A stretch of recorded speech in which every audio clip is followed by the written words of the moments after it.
Breaking down day 3 and the full 2023 rookie class. That's what we're talking about today on Stealing Bananas. I'm Ben Gretch. You can find my newsletter at bengretch.substack.com. With me, as always, is Shawn Siegele. You can find all of his great work at RotoViz. Tons of work on the rookies. Shawn, our last few pods on the channel have been from our day 2 live stream where we covered all of the picks from round 2 and round 3 live on the RotoViz YouTube channel. For anyone who wasn't there live with us, they maybe heard these pods over, on the feed over the last few days. What we haven't talked about, because that was sort of our live reaction to day 2, is who was picked after day 2, after round 3 and rounds 4 through 7. And there were a lot of interesting landing spots there. Some players that then become into the discussion for rookie draft second rounds. We did a little mock rookie draft with our buddy Pete Overzet on that live stream, and I think we picked all players that had already gone off by the end of day 2, but there are some players who went on day 3 that have a case to be in that discussion or to be right around that range.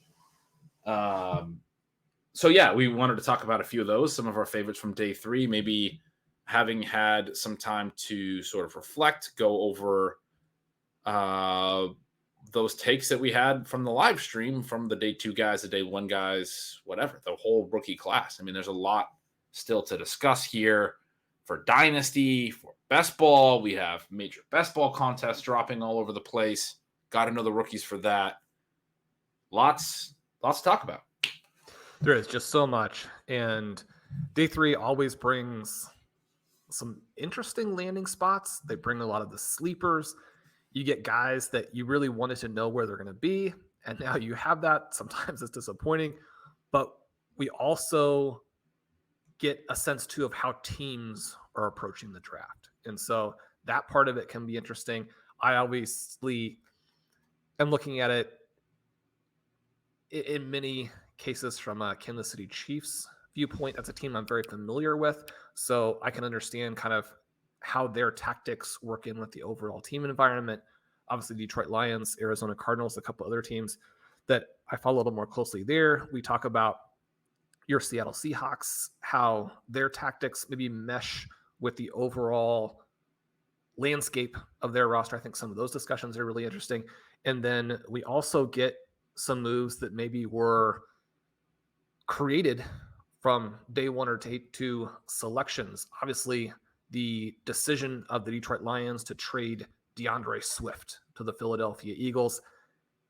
The catalyst for that, obviously, Jahmyr Gibbs. And so you have that element as well. Then as we did day 3 coverage over at RotoViz, I covered the Rashawn Johnson selection, the Israel Abanikanda selection. Obviously, those are 2 guys I had written about in some detail going into the draft. Covered what I thought of Swift to the Eagles. I mean, you look at that and you look at the compensation, which was like a 4th round pick 30 years from now. And then you contrast that with what the Kansas City Chiefs have done. I mean, the 2 teams that are fighting for the Super Bowl championship goes down to the very end last season, and their depth chart vacant at the running back position. I think you have to like the Eagles with Swift and Penny. And I know a lot of people are going to say, well, you've now replaced Miles Sanders, who was extremely productive last season and is one of the best backs in the NFL in terms of before contact explosiveness. Obviously, the Eagles, a great blocking team, a great fit for running backs because they have the hybrid QB. But within that, it's then even more valuable if you have a back with elite vision and elite explosiveness to where you can get through the line and make the most value out of those plays. One of the reasons that the Eagles are so difficult to deal with is that they do not necessarily sit back and say, okay, well, you're going to give us the run. We're good at the run, and we're just going to be bland at it. They're like, we're going to be elite. So then you look at that. DeAndre Swift, obviously one of the very best backs in the NFL before contact, brings a lot of other strengths to the table as well. You have him with Penny. The criticism is going to be, well, you've replaced Miles Sanders with 2 backs who are hurt all the time, and yet it's a cost-controlled type of move for the Eagles, and you have multiple options here. And they still have their depth guys behind these 2 sort of frontline players. But for the Eagles, if either one of these guys stays healthy in 2023, then you've hit a home run. And for fantasy managers, if you have some spread shares of these guys, whoever stays healthy is going to give you a league-winning season. At least that was my argument. As we kind of get into day 3 discussion, where are you on this Swift acquisition? He's a controversial player, just sort of overall, certainly controversial in terms of fantasy price. Did you like him going to the Eagles? Do you like the Eagles, from their perspective, going after a player who, when he is healthy, is pretty electric? I love the Eagles move, which you talked about. I mean, you have to tip your cap to Howie Roseman there. And there's been so much hat tipping to Howie Roseman that there's been some conversations about how we're giving him too much credit for his draft performance. And a lot of the moves he made were just sort of what you would expect someone to do, and not reaching too much and not, having too much hubris, which is some of the mistakes that some other GMs run into. This is a smart trade in the sense of, just seeing, you mentioned it's a future 4th. I think it's a 2025 4th. Swift's a free agent after the year. There's been discussion that, if he walks and signs any kind of reasonable deal, that it could end up being a comp pick for 2025 for that same year, basically, for the Eagles, where it might be like a 6th round comp pick, but like they do a pick swap, and then maybe it's almost like a future pick swap where they give up something, but they're going to potentially get a comp pick back. When you think about it from that perspective as well, it's not much to give up. I mean, depending on what that comp pick is. And it wouldn't be surprising if they were able to, you think about his numbers last year, and I go into this in some detail in the article, but when you consider that he's on a bad wheel, he's got a bad shoulder, which is going to make you more reluctant to hit these defenders. There's just no way around that. Numbers still elite. Now he's got a team that wants him. It wouldn't be surprising if he signs a team-friendly deal to stay. And that's kind of the tricky part about running backs as they enter that kind of middle third of their career where they could still be good. How do you afford them? Well, the Eagles have kind of put themselves in a nice position there. Yeah, for sure. And there's, a lot that have kind of questioned his production, as you talked about. He's still very explosive. He still made a lot of plays the last couple of years. Another note you had in there was about Sanders and his fit. And even though it is a really good rushing attack, even though you have Jalen Hurts' mobility, even though you have a really good offensive line that are going to improve his efficiency, look at Sanders against the other running backs in this offense over the last 3 years. Even on higher volume each of those years, he's been about a half a yard better than the next best running back in yards per carry. That's just a very basic number, but he's elevating the situation in some regards. But then you go look at Rashad Penny's rushing efficiency and as you said, Swift's. I think they do a really good job of replacing that incredibly cheaply. It's very silly what they got Penny for and Swift for when you look at it total. We've talked about the Penny contract. I think he signed for $5 million the year prior on a 1-year deal with Seattle. He was healthy going into that offseason, but same exact deal where he, had looked really good. And it's like, oh, he's great, but we have health concerns. We have, whether or not he's able to handle a big workload and stay healthy. And Seattle gives him $5 million to sort of bridge that gap. He has another stretch in 2022 where he looks incredibly good when healthy and then gets hurt again. So he goes into the 2022 offseason, same player, basically, except for he wasn't healthy at the time in March. He's still rehabbing from his injury that ended his 2022 season. But the Eagles are able to get him for whatever it was, 1.5 guaranteed or something. Not $5 million, significantly less, multiples less. It's just sort of silly in my mind. It's like you have this player that, he's injury prone. You can't trust him, this and that. I get it. But then why was he $5 million last year? And the way I look at it is like every smart team should be understanding that running backs don't stay healthy necessarily, or it's a tough thing to bank on. You need bodies there. You need depth there. If you can get elite production on whatever carries you get out of him, and then you also have other bodies to take the rest of it, like your overall running back production as a team is going to be improved, right? Even if he only gives you 100 touches, that's a strong 100 touches. Okay, that's worth a few $1 million. Anyway, they get really good price on him. I agree with you. If he stays healthy, he's going to be great in this offense. Same thing with Swift. Both of them incredibly cheap prices. Yes, they're both injury prone. You still have Kenneth Gainwell there. You still have Boston Scott there.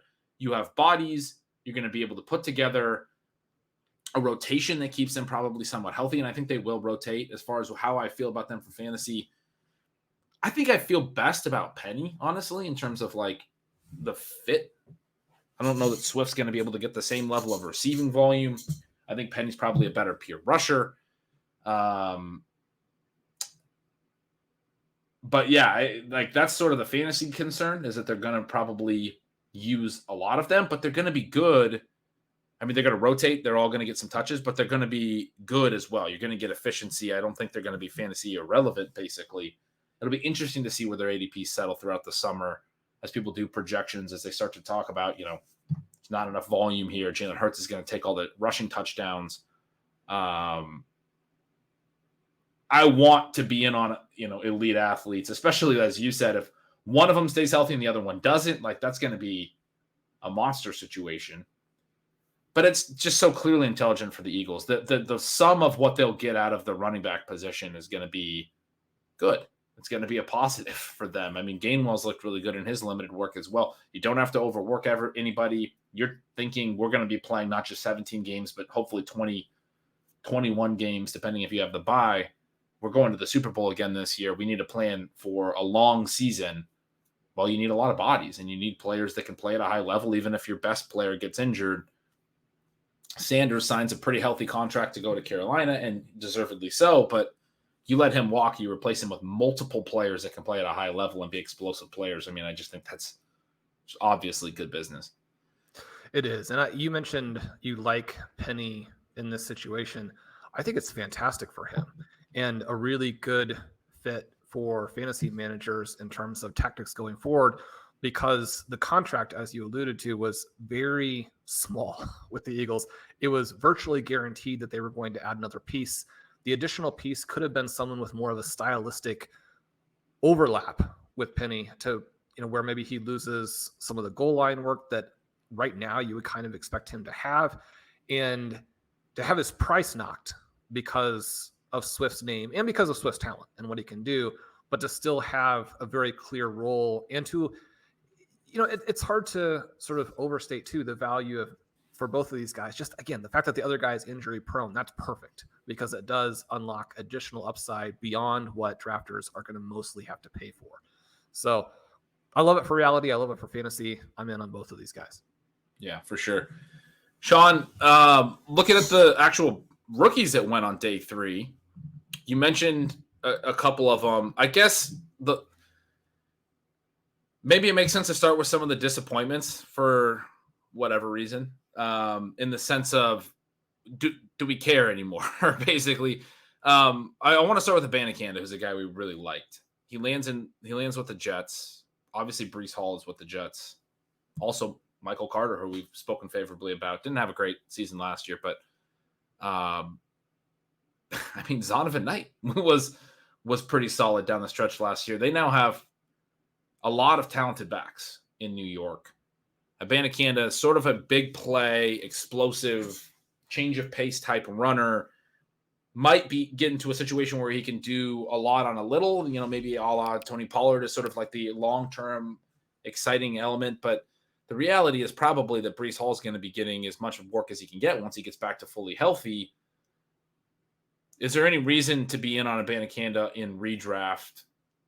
I think for me, when he lands in round 5 with the Jets, as much as I liked him, he kind of fell off my redraft radar. It's definitely to push the price way down. And I think that part is infuriating if you got him at good prices in early FFPC drafts, in early Underdog drafts. And now those prices, if anything, may be a little bit steeper than what you are really going to be paying post-draft. But I kind of joked in the article about us being part of the Sam Howell 100% roster club. And now if the price drops to the end of rookie drafts, if it drops to the final round and even out of Underdog and FFPC drafts, at least for the next couple months, then I think I'm at 100% on him for a couple of reasons. Number one, we've kind of gone through the thesis for him. I still really like that. I've been in the article here, I describe him as the poor man's Breece Hall, and I was kind of thinking of him that way, throughout the draft process, where he doesn't have multiple seasons of elite production like Hall. He doesn't have the good evasion numbers that Hall had in some of the seasons. And one of the reasons that Hall wasn't drafted even earlier is because his numbers were good, not great. In this particular draft, for example, we have great numbers from a Bijan Robinson, which just sort of separates him.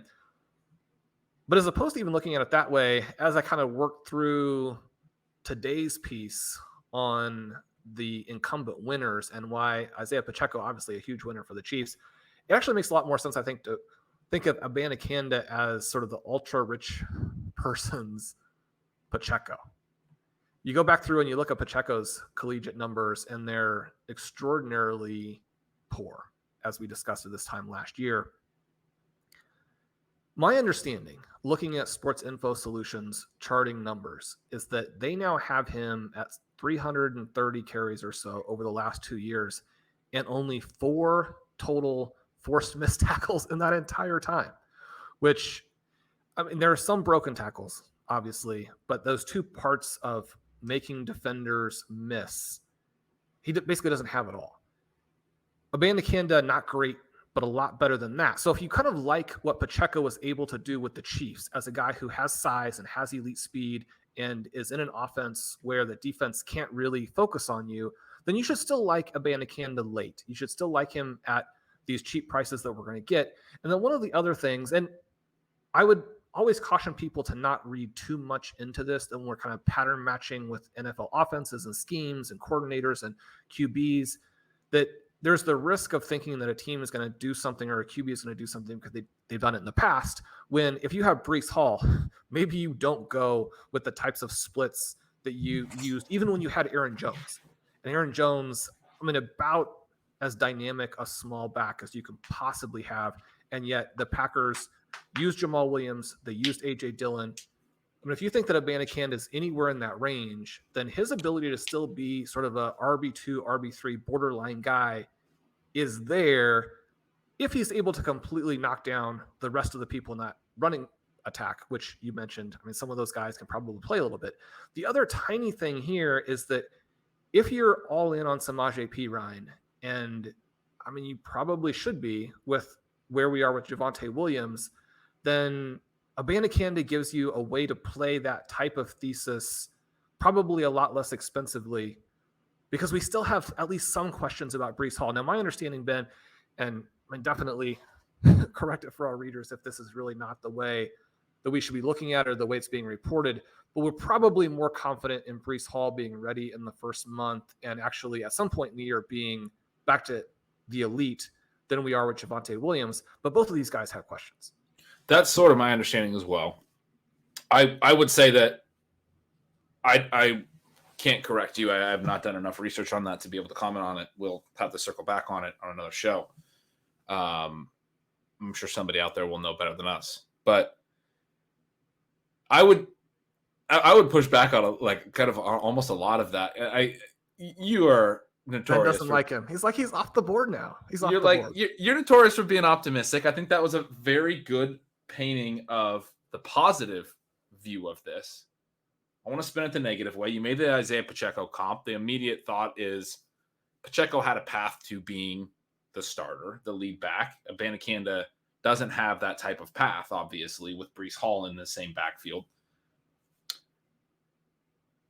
And then you made the Perine comp, and I think Perine has a really easy path to being the number 2. Abanikanda maybe is better than Michael Carter and Zonovan Knight. It sounds like you believe that to be the case, and I think there's a really valid reason to think that. But because he goes in the 5th round, I'm pretty concerned. I think the Jets are smart to take him there. They go, look, this is the best running back on the board. We might as well take the best running back on the board in the 5th round. But if they take him in the 3rd round, they're sort of giving more intent, right? In terms of what you just described. Hey, when Breece Hall's not ready, we're going to have Abanikanda be kind of our lead guy ahead of Michael Carter, ahead of Bam Knight, and maybe even mix in with Breece as Breece works back and isn't somebody we want to rush into a 30-touch workload and we can go 20-10 or whatever. Breece is getting 20 carries and Abanikanda's getting 10, which would be sort of like a Zeke and Tony Pollard split in some of these, past seasons that we've seen with those guys. And maybe Abanikanda can be explosive on that type of workload. The fact that they get him in round 5, he's still incredibly good, but to me, there's just less intent there. It's more like, oh, well, the Jets were just smart to take the best back that was available, but they weren't prioritizing going out and getting a back necessarily. They felt like they needed one. They have an injured starter. They don't really have a lot of depth at the position. But the guy that they got was one that fell to them more so than one that they went and prioritized. So I don't know. The round 5 draft capital makes it harder for me to follow that. He is very young. He won't be 21 until October, right? So that we like the young guys at running back as well. And it's true of wide receiver and pretty much any prospect, guys that can build this type of draft profile at a very young age. He's only 20, will only be 21 in October. I think that's very exciting for him long-term. And I like what you were saying about in rookie drafts. If he starts to fall a little bit, he's a great guy to select and stash. And we still like the talent and we like his potential long-term ability. But the fact that he falls to round 5 here and they grab him and he's young and everything else I'm saying, I think 2023 is probably not the year for Abanikanda. It's just sort of the way that I'm seeing it. That's why I feel like I emphasize the redraft thing.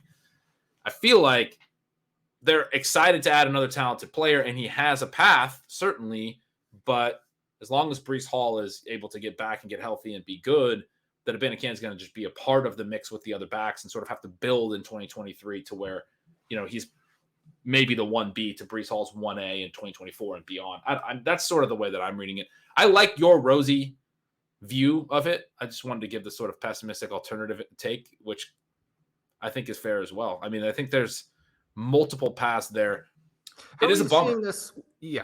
And everything you say there, people should be aware of. What are your thoughts on the fact that day 3 did not start out kind of all guns blazing at the running back position?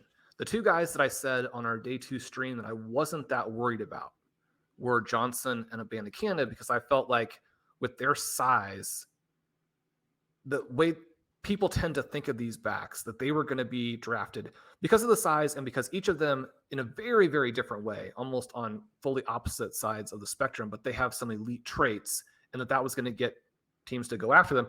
Well, the Bears do take Johnson at 115, but I mean, Abanikanda is still the second running back to go on day 3. And in terms of intent, what are your thoughts on, I guess it's in a kind of a frustrating type of way, but you always assign maybe a little bit more intent for a team if they didn't need the position and still go after it. Now, maybe they're saying, we do need it. Breece Hall is hurt. But when you have Hall, who I believe is probably the second best, to me, he and Jonathan Taylor are going to be the second best pure rushers in football behind perhaps the rookie this year, obviously Robinson. He's that high for me. But yet, if you're still going out and getting a running back because these players have been left on the board, is there a chance that they're telling us, look, these other teams don't know what they're doing? I mean, you obviously should have gone out and gotten this running back. Maybe. Yeah, I mean, I think that's a valid way of looking at it. They did have a round 4 pick. I was just looking at what the Jets actually had for options, but they didn't have a round 3. That was only their 3rd pick of the draft. They addressed it with an offensive lineman. It was their second lineman pick. Line was a need for them coming in. They had taken a D end in the 1st round. So they go in the trenches with their first 3 picks, 1st, 2nd, and 4th. And then in the 5th round, they take Abanikanda. In terms of like their team level draft, capital that they had to spend, it's not like they passed him 4 times in the 4th round, right? They weren't one of these teams that had stockpiled a bunch of picks or even had additional day 2 picks. And this was their 6th or 7th pick of the draft in the 5th round. It was their 4th pick, and they still had only taken 3 picks to that point and had not had other needs, obviously. And so, yeah, maybe there's, again, a rosy spin on that for Abanikanda. I don't think that's crazy. I don't know what to make of the fact that the running backs weren't coming off the board quick in day 3. I kind of anticipated they would, the way that we had 4 in round 3 at the end of day 2. And you start to get to a point where, there's a lot of discussion about running back value and not taking them too high. We had 2 in the first 12 picks this year, only 1 in the 2nd round. And then you get to the 3rd, 4th, 5th. That's when you start to expect running backs to come off. There's only 1 in the 4th round, as you said, Roschon Johnson. I don't know what to make of that. Abanikanda goes at 143, and there's not another one for another 20 picks after that. And then we get Chase Brown to the Bengals. Now, that's one that was a fun landing spot. I mean, if we could have got Abanikanda to the Bengals 20 picks later, it would have been exciting. Obviously, we're not huge Joe Mixon fans around here. There are concerns with Mixon. It sounds like, in my reading of everything, Mixon's might going to be there again. But Samaje Perine is not there. I think we've gotten pretty good evidence that Chris Evans is probably not the guy. We could still land or see a veteran land there. There are a few veterans that are still available. I mean, if no one else desperately wants to be there. Right. I mean, I think he would love to be in the Samaje Perine role. But if no one else lands there, Chase Brown, good athlete, played a lot of college ball as a knock on him. As when I've talked with you about him, you've told me he played a lot of years in college, but good athlete, good production. Other than wear and tear, essentially, we don't have a lot of issues with the Chase Brown profile. Now, him going in the 5th round a little bit concerning, but if he slides into the Samaje Perine role and we're getting a new handcuff of Joe Mixon in an offense that is going to elevate running back production. I mean, we saw Joe Mixon, frankly, outside of his one huge game, have a pretty disappointing season. But in that one huge game, he has a 5-touchdown game. I mean, he had some elite upside as well last year. We got to be pretty excited about Brown landing with the Bengals, right? I think so. I mean, he's the other guy where, picked 163. So, keep that in mind when you're figuring out the prices you want to pay. But once you get later in these drafts, I think that you want to have as much exposure as humanly possible. I was going back through and checking all of my pre-draft leagues where the rookie draft happens before. And, every time you see his name pop up, you're really excited there. I mean, this is a guy, a Blair Andrews special. Blair's got a couple of great articles on RotoViz about him. So if you want to dive even deeper, make sure you do that. But when you're talking about a guy who's 209 and has elite athleticism, a 4.43 40, a 40-inch vertical, and then last year in 12 games, he goes for over 800, hits almost 19, right? Almost 1,900 yards from scrimmage. So you're talking about more than 150 yards from scrimmage per game. 27 receptions.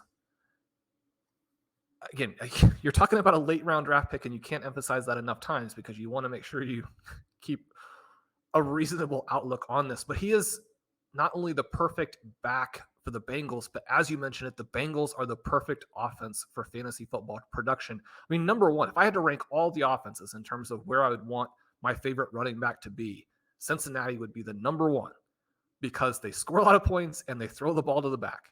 Right. So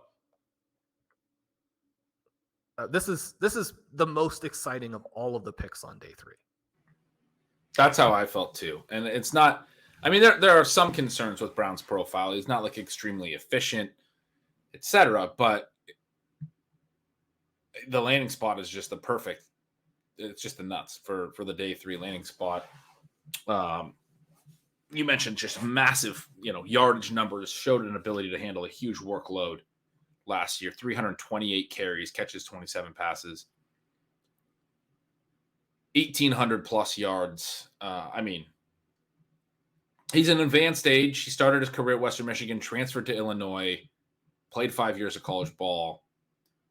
But, you're talking about day 3 running backs are probably not going to have super long careers anyways. Just the reality, the unfortunate reality, but the reality of the situation.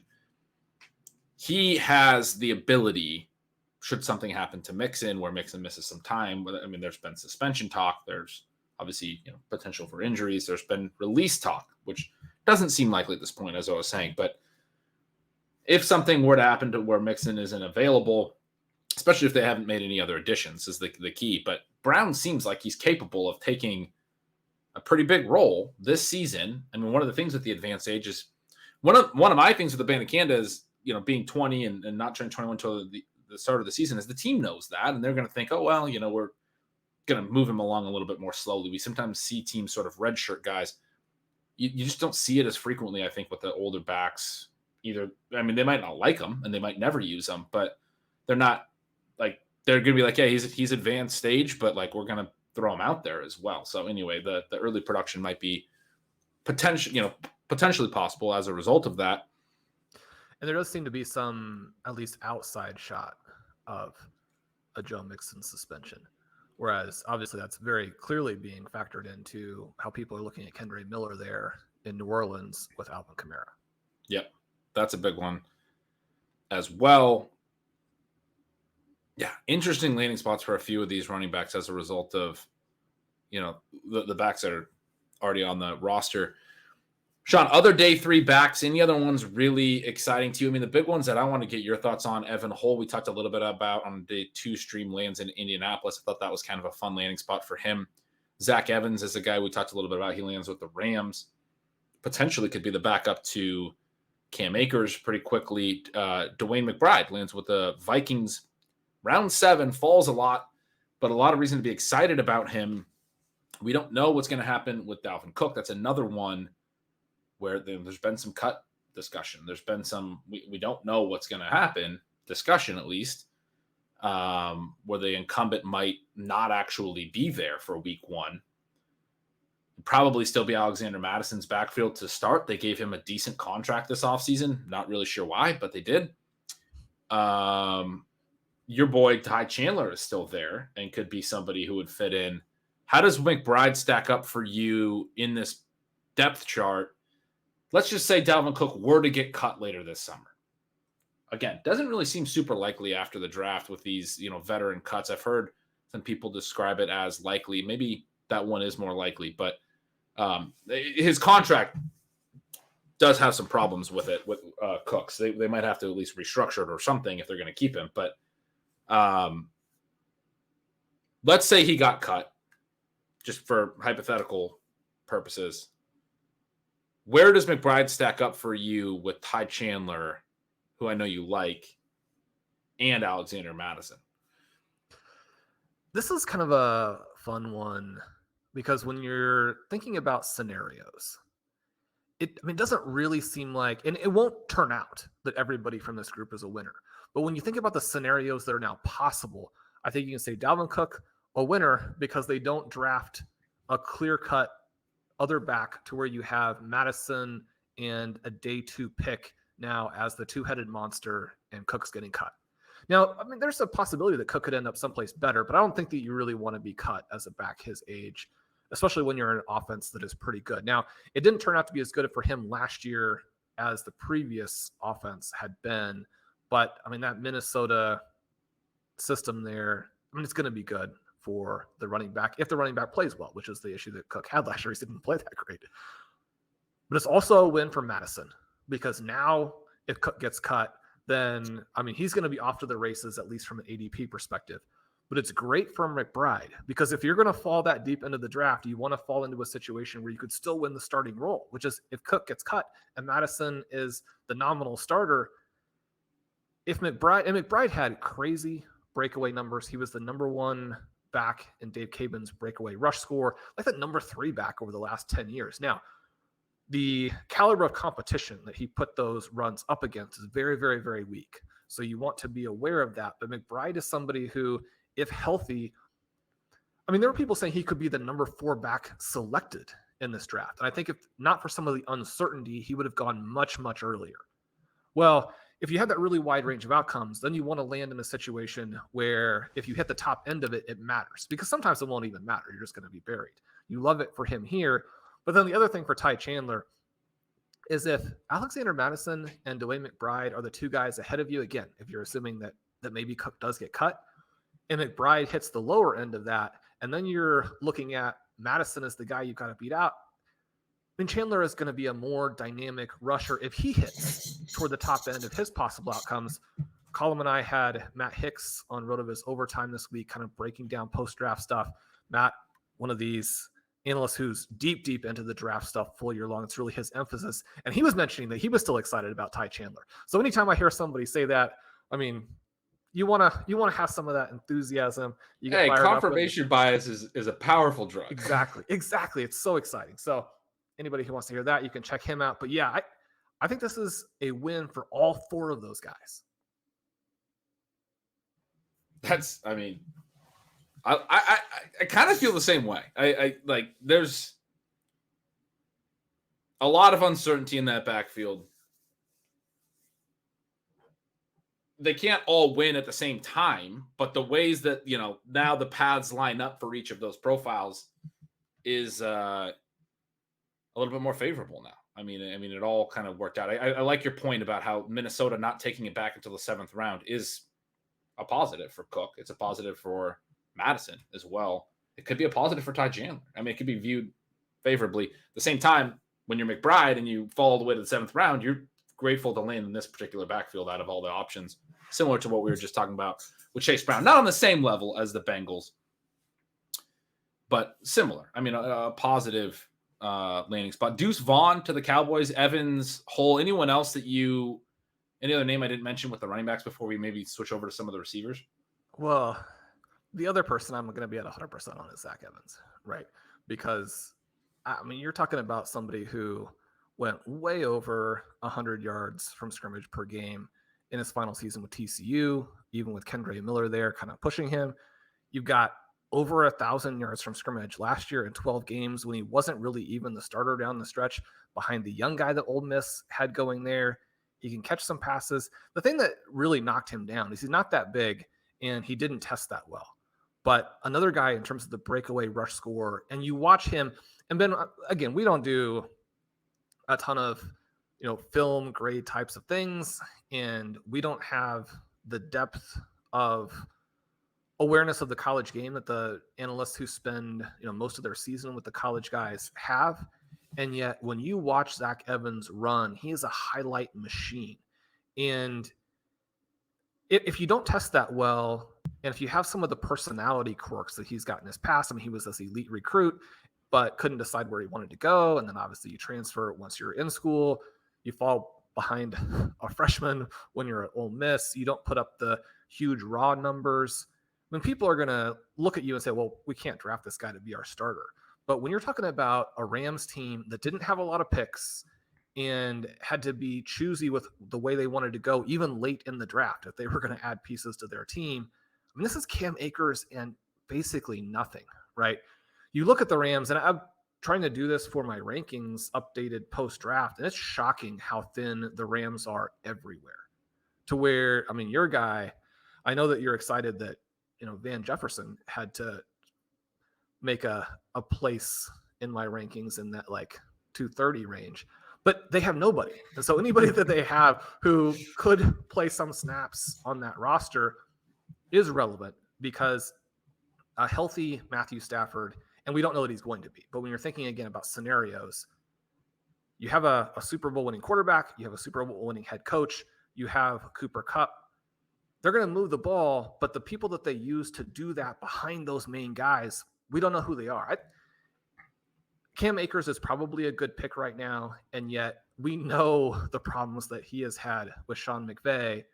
I don't think it's impossible that Zach Evans ends up with, slightly more than 50-50 of the workload on this team this year.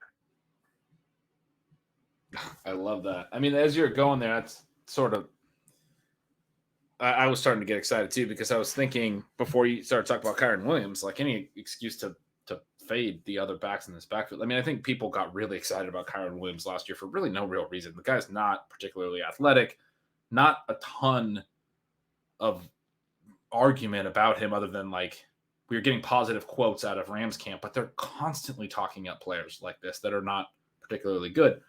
Again, you bring up Van Jefferson. I would have loved to see, you talk about how thin they are everywhere, to see the guy that I was excited about for day 3, a wide receiver, Trey Palmer, land there, because I think he's basically Van Jefferson, but did some stuff in college, some productivity in college, and could probably be a productive version of what the Rams have thought that Van Jefferson has been for the last several years. But to your point, anyone landing there and them using any of their really limited draft capital on anyone has to be somewhat notable. They haven't been great at drafting skill position players in the last few years, so it's not notable in the sense that they're great at identifying talent, but to use picks on anything. Now, they did trade back in, and they ended up with like a lot of 5th, 6th, 7th round picks and get a lot of options. But for them to take Evans, I think is very positive when you look at the rest of the depth chart. Like you said, it's Kyren Williams, it's like Ronnie Rivers. There's no one else here. If Evans is the talent that you're describing, it's going to be pretty easy for him to be the number 2. And now what? You're behind Akers, or potentially, like you just made this case that maybe he's competing for the number 1 spot. But Akers, obviously, we're not 100% confident in being super healthy. I thought he looked good down the stretch finally when he got further removed from that Achilles. We know it's more of an 18-month injury. I'm mildly optimistic about Akers as well. And now that, much to our discussion about Dalvin Cook, that they don't add another running back until the 6th round, you have to feel like they're content going forward with Akers. There was a point last season they were going to cut him, right? But they go and cut Darrell Henderson instead, and now you're left with Akers, and all the Rams did to address was to add this round 6 running back. So it's probably favorable for Evans. It's also favorable, or it is favorable for Evans for sure. Probably and I also think that favorable for Akers. Evans has a lot of that profile that they saw in Henderson, but accomplished some of those things in the Power 5. So that part perhaps interesting. You made a good point. They did have a lot of late picks, but they weren't in a position to address the running back position early. For them to have gotten Evans late, I think a lot of fun. All right, Ben, who do you like at wide receiver here? Yeah, I mean, there's a lot of interesting names now, right? I liked Palmer. I still like his profile. He falls all the way into round 6, though. That was a bummer. We were talking about him on the round 2 or day 2 stream. I was kind of hoping he might fall in round 3. I know Brugler had a round 3-4 grade on him, so falling to 6, not ideal. But when he lands in Tampa, I got a little bit excited. I don't think he's completely dust there. You have Godwin probably in the slot. You have Evans. I think this offense, when it had, Brashad Perriman as sort of the third receiver as this field stretcher, worked. And then you had Evans and Godwin as the other 2. I don't know that Russell Gage really makes a lot of sense as the third receiver with Evans and Godwin. But, I'm sort of talking myself into the possibility that Palmer could play his way into some 3 wide receiver sets as a field stretcher in this, Brashad Perriman role. And then also Baker Mayfield, for all of his warts, has been able to throw a good deep ball at times. He's had, like, some of the guys like Donovan Peoples-Jones had some, really good efficiency at times with him in Cleveland. So anyway, I've already talked myself into Trey Palmer having like 350-yard touchdowns in year 1. But other than that, there's not a ton of names. One guy I want to ask you about is Justin Shorter, a name that I hadn't even really heard, lands in Buffalo. Now, Buffalo has historically been pretty good about drafting interesting analytical profiles, frankly. We've talked about this on the show before. They're one of these organizations that I've thought has really picked the types of receivers into day 3 that, like, RotoViz subscribers would pick if they could run their own team, right? They go get Isaiah Hodgins and Gabriel Davis in the same draft one year. Hodgins doesn't really get a chance with them, goes on to be productive last year with the Giants. But producers at the college level, my understanding is Justin Shorter's not that. He's a big athletic dude, but somebody who didn't do a lot of producing in college. He's older. So like one of the things like Isaiah Hodgins, he winds up being a 6th-round pick. But we really liked, I know I was in love with his profile. It was a 3-year profile. It had multiple true breakout seasons. Shorter played at multiple places. He played at Penn State. He transfers to Florida. Not a lot of production anywhere. I don't think he ever broke out. It's a kind of an interesting pick for the Bills. It doesn't really fit with the mold of, they seem to go after proven producers and seem to be in that mindset that, like, production begets production at the receiver position. Instead, they go with athleticism here, I think, right? And is this somebody obviously the Bills is a passing game we care about. Is this somebody that we should care about now that he lands there? I think it's going to be tough, in part because of Shakir, who you mentioned. And he's somebody, if you're in kind of a medium depth dynasty league, you may have even had to push him off your roster to make draft picks, or you may have to do that during the upcoming draft in order to get down to your roster limits. But I would encourage you, if you have a choice, try and move somebody else. Shorter is not somebody I necessarily expected to get picked in this draft, but once he does go to the Bills, like you mentioned, it is interesting. And Shorter interesting in some ways that are similar, I think, to the guy that you were just mentioning and really like in Palmer, in that both of these players were extremely highly ranked recruits. And then it didn't really work out for him. And so Shorter, in one of the very top ranked wide receiver recruits back when he's going into college in 2018. So as you mentioned, not only does he not have much production, but it's over 2 schools in a long period of time. But the final season, arguably a little bit better. You've got that field stretching component where he averages almost 29 yards. He averages almost 20 yards per reception. Over 2 yards per team attempt for him in the final season. I mean, again, not elite numbers, but at least something to where that last year gives you a little bit of a glimpse. But I do think the Bills are mostly making this pick so they can see him during the summer. They can make that evaluation for themselves. We talked about how this class did not have much size to where players like Cedric Tillman perhaps would be pushed up a little bit. Someone like Rashee Rice, who's not even that big, he's just kind of in that intermediate area between the tiny guys and the big guys, perhaps pushed up in terms of the Chiefs looking at him there a little bit. When you have Shorter at 6'4", 229, and then that 4'5", 540 at that size, very playable, especially, if you're decent in the other things. The jumping numbers, again, solid for that size. So I like what they're doing here. One of the big criticisms I have for a few of the teams, and specifically, again, for my Kansas City Chiefs, is you look at the confidence that they had in moving up for the players that they wanted. Something we discussed a little bit on the day 2 stream, but they move up for Rice. The pick they moved out of ends up being Marvin Mims, who you and I had as probably the 3rd or 4th best wide receiver.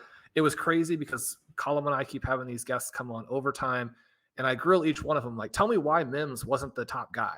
Not the top guy, but why was he not in the mix for that Zay Flowers draft spot? And nobody can say. Everybody loves him, right? So you're the Chiefs. You have the overconfidence to not only not draft that player, but you pay to move up to take somebody else. The Chiefs end up moving out of a 4th-round pick, a 6th-round pick, and a 7th-round pick. And you look at that and say, well, our team is deep, it's developed, it's good. We want to move in and take our guys to fill those holes so we can win another Super Bowl. But the flip side of that is, okay, you're going to pay your quarterback a lot of money. You have some other stars that you also want to pay. They've run into some issues trying to build out some of the tackle positions on their offensive line because of finances. And you're coming off of a season where you made another arguably terrible pick early at wide receiver, but you hit on a lot of day 3 guys. When you hit on day 3 guys, there are 2 ways you can look at that. You can say, oh, we're awesome at this. We know who the best players are. We want to make sure we go get those players. Or you can say, actually having a lot of day 3 guys that we got to look at and practice all summer and in training camp was huge, because then you can pick the guys who were good, keep them on your roster, and you benefited from those selections. Obviously, we think that one of those ways of looking at it is better than the others. To give up a 4th, 6th, and 7th and not have those 3 guys that you now get to have in your various OTAs and rookie mini camps and then training camp, I think that's a huge mistake. I mean, any of those 3 guys could end up being the player you kept instead of the guys you actually drafted. And so the Bills having a pick here where we're like, we didn't really think this guy was anything, they're going to get to watch him practice, and that could be huge. Now they have a shot at a sleeper that you don't have if you trade out of those picks. I mean, great analysis of Justin Shorter. I love that you just were like, you know what? I really am annoyed that Kansas City traded out of the Marvin Mims pick to go get Rashee Rice. But Shawn, I want to say while we're on this, we talked a little bit before the stream about Rice, and you got me a little bit more excited about him because you were looking at. I sent out some rookie ranks that I don't really stand behind there. Look at Shawn's ranks. Look at our buddy Packer ranks. Look at somebody else's ranks besides mine. But I wanted to send some out to the Stealing Signals subscribers. And we were talking a little bit about where I had Rice placed and having a little bit of a conversation about some of those guys. And Rice is a name that, because he lands with Patrick Mahomes, that is more interesting. And he was an older player. He's 23. Not very productive until his final season, but you pointed out to me incredibly productive in that final season. And we went and you were talking about some of the numbers that he posted. I went and pulled up some of my targets per out run information that I have. And I mean, as a 4th-year player, yes, but just an absolutely elite targets per route run at a strong ADOT of 11.2. In his previous seasons, he was like at a lower ADOT. He had actually developed it into a deeper ADOT in his final big volume season. So just a boatload of targets and air yards in his final year at Southern Methodist. A huge weighted targets per route run, earned a ton of volume. Again, at an advanced age and some of those concerns out there, but some reason to be a little bit excited about this guy as he goes to the Chiefs. And as you're looking at rookie drafts, he is a guy that you're kind of interested in targeting, right? He is. And you don't want to keep going back to the well and getting burned by the Chiefs' new version of, McCole Hardman and then Clyde Edwards-Helaire and then Sky Moore, guys who they overdrafted. And then you, in addition, in a rookie draft, have to overpay because that player is now on the Chiefs. But I think that as long as you're getting a good price, and again, you're trying to maintain some discipline with this, then Rice is a very interesting player for those reasons you mentioned. An elite final season in terms of receiving yards per team attempt, an elite final season in terms of yards per route. You mentioned the ADOT. He was very productive at all depth levels in terms of drawing targets last season. People give him credit for run after the catch ability. They give him credit for jump ball ability. You see both of those things when you pull up, obviously, his highlights. The question, I think, is how quickly will he be able to run real NFL routes? It's not just a matter of depth, but can you execute what the Chiefs are going to try and do in their offense? And that's where Marvin Mims is just a better bet. You'd like to see, a different type of profile that we see be more successful, but it doesn't mean Rice can't be successful. Right. And so, I try and get myself excited for the Chiefs picks every year once you're stuck with them. I think this one, even with what we know about their recent misses, there are interesting elements to it. And one other tiny little thing I would throw in is that when I'm looking at the smaller receivers, I really want to see early production. When I'm looking at the bigger receivers, there's a little bit more signal in that final season. When you look at, small receivers and big receivers, they're not exactly the same in terms of how we project them to the NFL. Now, Rice, still not exactly a big receiver, right? You're talking still just 6'1" and 204. So it's not like Shorter that we just mentioned. It's not, DeAndre Hopkins. It's not, obviously, Jonathan Mingo, if you're talking about actual good NFL players. It's not Andre Johnson. It's not A.J. Brown. For an intermediate size guy, again, you would really just prefer to have a lot more career production. If he's going to be drafted in this area, people are going to have to pay those prices in rookie drafts. But there at least is a glimmer of hope with him. Sure. And the fact that they were willing to trade up and go get him obviously speaks positively for the opportunity he's going to get, how they view him, all of those types of things. So, it's just hilarious as we were discussing before the show, and you just laid out perfectly that they traded all those additional picks to come up to not draft the receiver who winds up going in their original spot in Marvin Mims. That probably would have been the preferred pick at any spot. If you're going to trade up, then trade up for Marvin Mims, or just wait where you're at and draft him. How about you, Sean, with the day 3 receivers? Any other names that stand out? There's not a lot that I got super excited about, honestly. Andre, I don't know how to say his name, Iosivas from Princeton is a guy you've written a little bit about. Older, productive, but we've seen some small school guys that are older and productive go on to be good at the NFL level. There's maybe a vague Cooper Kupp kind of feel from, out of Eastern Washington. That doesn't mean he's going to be Cooper Kupp, or that's the comp that's being made, but he lands with the Bengals, which is a really good passing attack. Obviously, it's also a deep passing attack. They got 3 really good receivers, but if there were injuries or something, you'd rather be on a team with Joe Burrow than, somewhere else probably. Is he still interesting to you? Is there any other guys on day 3 that caught your eye? Yeah, we'll call him Andre I for the show, at least in the short term. So exciting, right, to have him on the Bengals. If you're going to be a 6th round pick, a late round flyer, go to a team that has Joe Burrow. We know that in the intermediate term, they're going to have to do some things with T. Higgins. We expect that they will keep both Higgins and Chase. Tyler Boyd maybe won't be there for the long term. Again, one of the interesting notes that Matt Hicks had on OT was that he thinks that Charlie Jones, a player that they drafted earlier, they drafted actually in the 4th round at 131, he might be a good fit for that.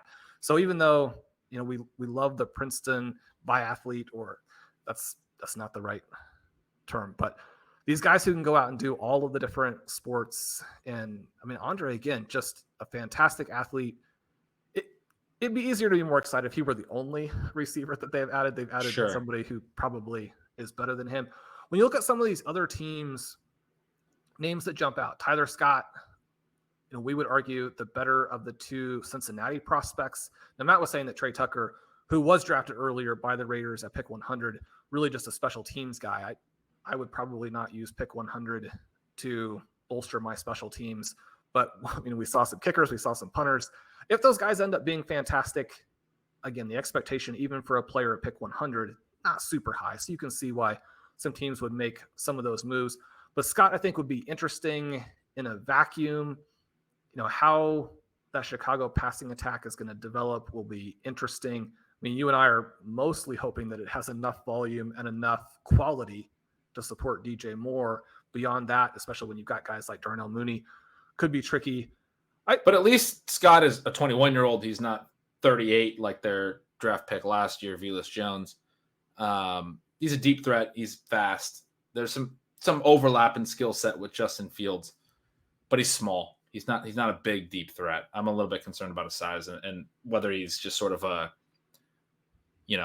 rotational deep threat that hits on a few deep shots a year or becomes actually a big player. Sort of like how I was describing Trey Palmer, or we've seen from Van Jefferson. He can hit on some big plays, but can't do a lot else. That's sort of my concern for Scott in this offense, but and with the size and everything else. A little bit of what we saw from Tutu Atwell last year, who's a guy who went on day 2 and had those massive size concerns. And we did seem to be productive a little bit last year, but it was more like, oh, hey, Tutu Atwell scored a long touchdown. That's exciting, but it's not fantasy relevant. And that's kind of the concern. Yeah, when I was, again, putting together the very end of the rankings and pulling up the Stealing Signals tool on RotoViz, it was interesting to see how Tutu fit in that Rams offense at the end of the year. Some interesting numbers there. Weighted targets per route. Again, when they have nobody, it's a name to keep in the very back of your mind. Then another guy who, again, tons of red flags, but vaguely interesting. I had made the, half serious, maybe a third serious claim during our stream that Tucker Kraft was going to be the tight end you wanted with Green Bay. Obviously, they continued to go to the well at both tight end and wide receiver. Jaden Reed has generated a ton of buzz, had the big rookie season and then the big junior season, 2 seasons in there as well, including his last season that were not as impressive. With pick 159, the Packers select Dontavian Wicks. He's somebody who, again, if you squint really hard, there are some interesting things. Somebody who 206, so not tiny like so many of these guys, 39-inch vertical, good broad jump. In 2021, which was again the last year that Reed was really good, you've got a season for him where he goes for 1,200 receiving yards, scores 9 touchdowns, has over 20 yards per reception. Still only gets to a 27 dominator rating. Now his career dominator numbers are actually pretty good because he did, score those touchdowns in 2021, didn't play in a lot of games, all that type of thing. But he's someone where if you want to pick your Romeo Dobbs light kind of guy, if you get locked out of Reed in your drafts, you want some exposure to the Packers. That would be an interesting one. Some other names late who were kind of buzzy. You have Parker Washington to the Jaguars at 185. You've got Keyshawn Boutte, who, really collapsed during the draft process. But, you have to give him a little bit of attention now because the Patriots had a bizarre draft where they acted like they already have a Super Bowl caliber offense. So when he lands into a barren depth chart there, it perhaps becomes a little bit interesting. I would say Xavier Hutchinson with the Texans, again, because of the barren depth chart. All of those, at least raise a little bit of an eyebrow. Boutte going, in terms of our discussion about team capital spent, going after and well after 2 rounds after the Patriots used a selection on a kicker in this draft. They also selected a punter. Was he before or after the punter? He was 5 picks before the punter, but they were thinking about the punter while they took Boutte. Which is that good or is that bad in terms of whether we should be excited? Well, if you're going to get yourself a Pro Bowl punter and then you risk it by selecting Boutte, I mean, you've got to give that some serious consideration, right? Yeah, I mean, they decided, look, we might miss our punter. We can't miss this guy.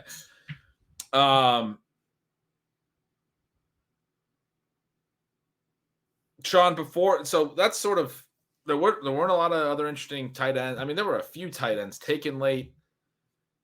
Maybe not interesting, but they don't really land in the best spots. I think the ones that are I think Will Mallory's maybe a little bit interesting, but he lands with the Colts. They already have Jelani Woods, kind of sort of a better version of him.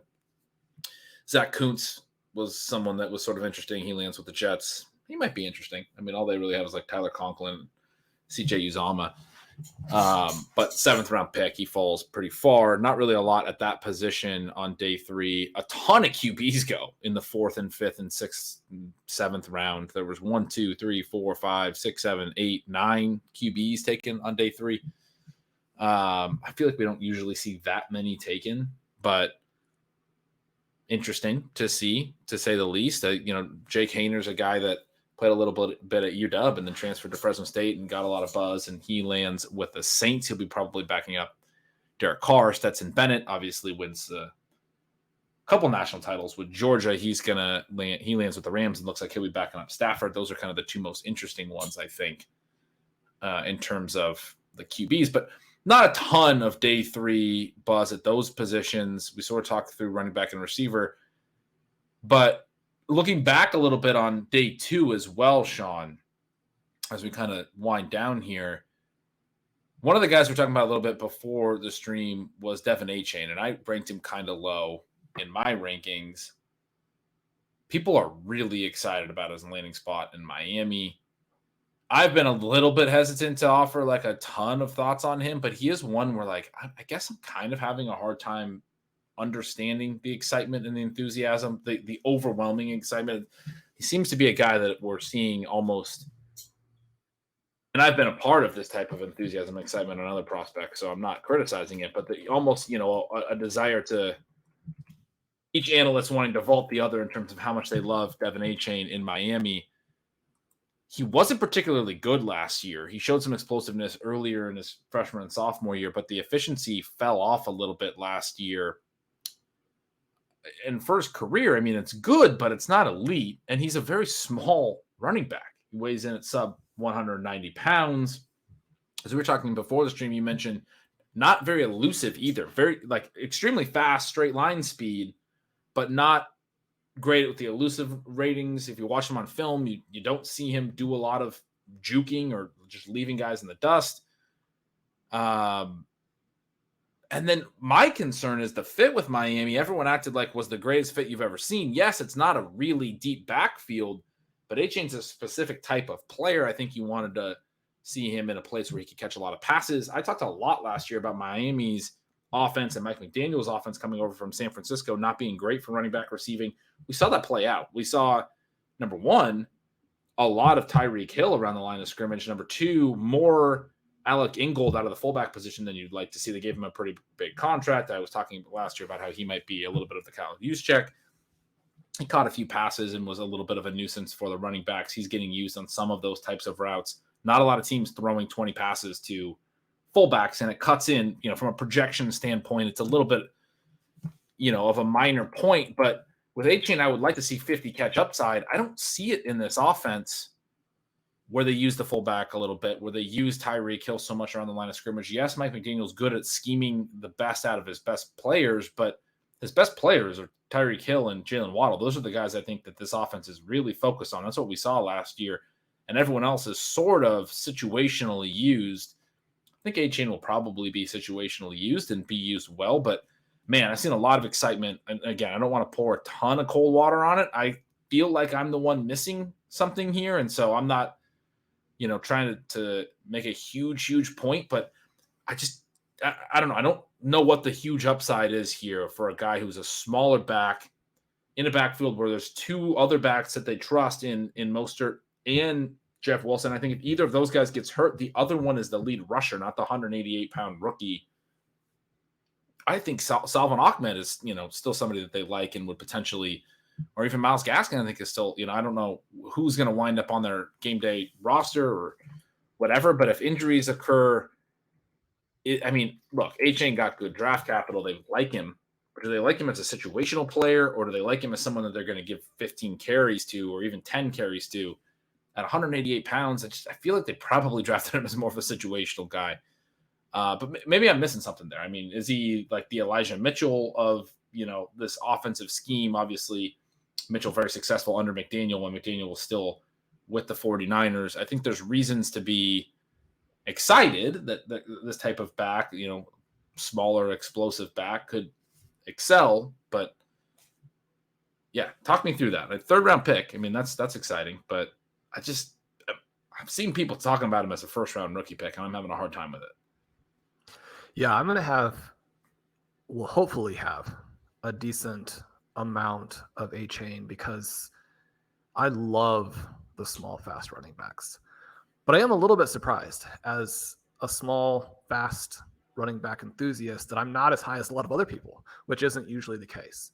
And, you mentioned the size. Really, if you want to get elite production from that type of player, they almost need to be Chris Johnson, who has, low 4.2 speed, was a first round draft pick.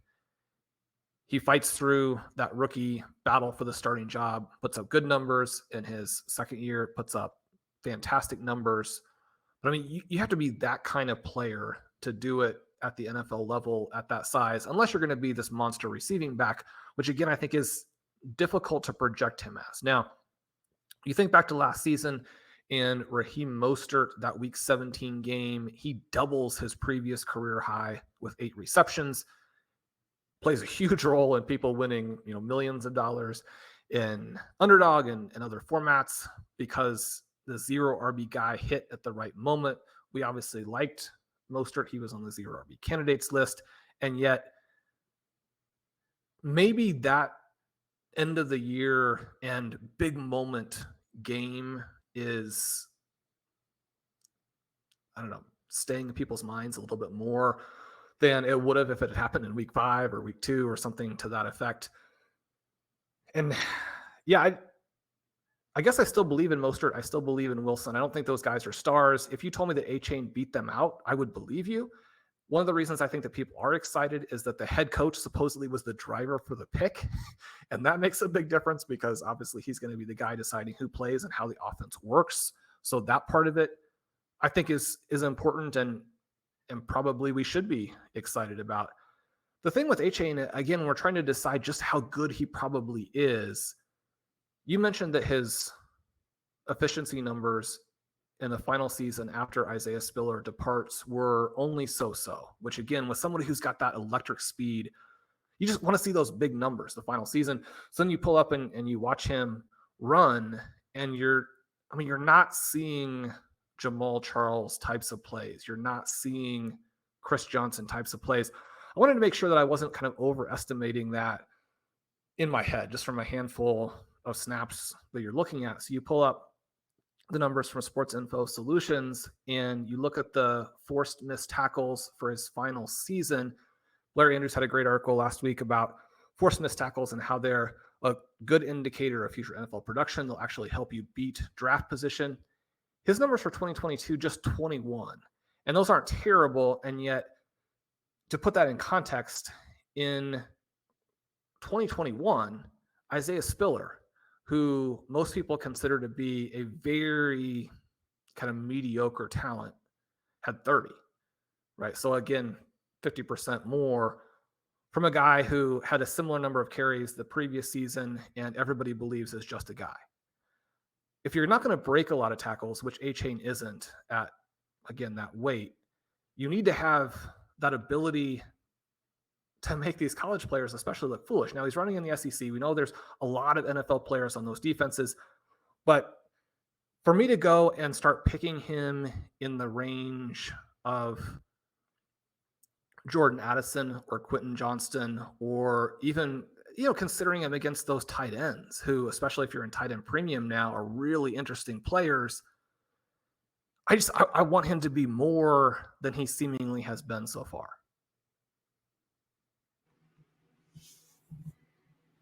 Right. And that's like a major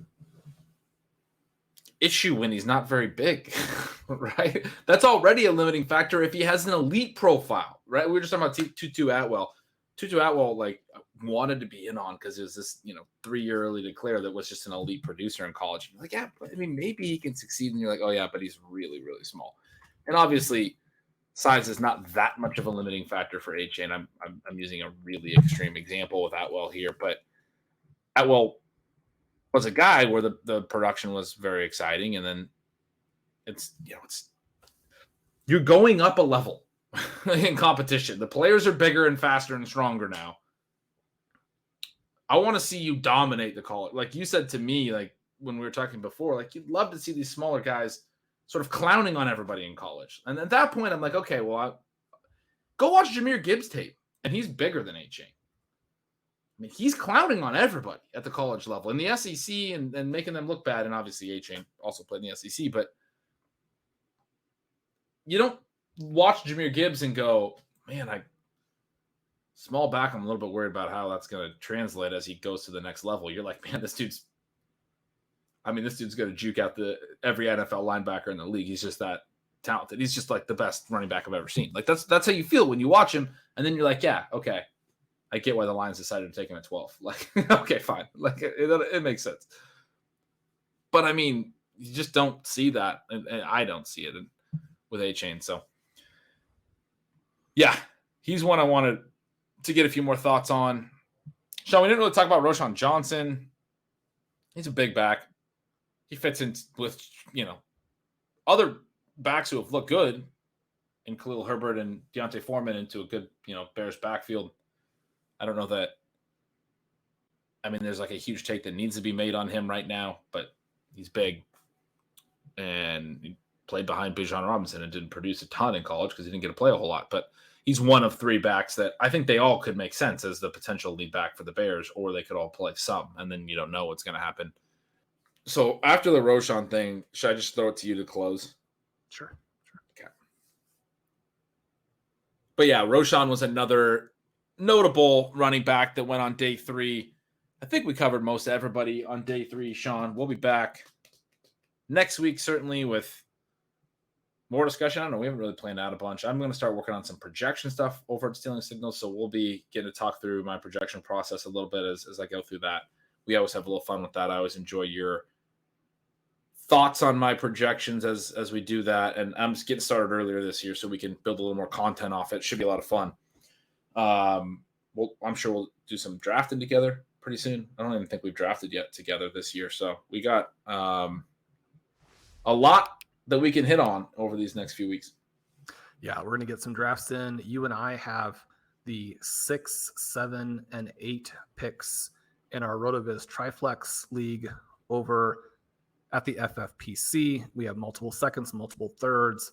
We'll be able to give quite a bit of feedback on how we approached it, what we saw as some different trends, who we're excited to get, who we're disappointed to miss on. That part will be fun. FFPC has opened up startups for Dynasty at a variety of price levels now. Anybody who is wanting to get into a new Dynasty league, and these RotoViz Triflex leagues been so many positive elements, but they're active. And so that portion of it, always a lot of fun. We're going to have some takes on Underdog and Best Ball Mania 4. If you want to jump in over there, 100% deposit match up to $100 for the coupon code RotoViz. I had so much fun doing the stream with you. That has been a highlight of my year, both of the last 2 seasons. And it just gives me such a good feeling as we now kind of move into what you might consider the summer time period. I can't wait. It's just going to be 2023 is going to be the best season yet. Ben, that'll take us to the end of our day 3 rookie draft or NFL draft show. I'm Shawn Siegele. With me is Ben Gretch. You can follow Yards Per Gretch. Make sure you sign for Stealing Signals. As Ben mentioned, he has his rookie rankings out in that one, along with a couple of really interesting reader questions that he answered. Those projection newsletter entries you're going to definitely want. Make sure you sign up over there. Also, Ben and Dalton Cates have Stealing Lines. Get your betting info there, win a bunch of money. Ben and we all want to do that. We'd love to have everybody join us over at RotoViz. The guys did a huge effort on day 2 while Ben and I were podcasting. All of that content is there. Blair has his updates. Curtis Patrick has where you can slot in the rookies related to the veterans for people who are doing startups. So much content. We'd love to have you. Coupon code RVRadio 2023, 10% off your 1-year subscription. We appreciate all the people who subscribe to the feed that are on YouTube. That's huge for us. Subscribe to this feed. Leave us a rating and review. All those things help us with the algorithm. We love you guys. We'll talk to you soon.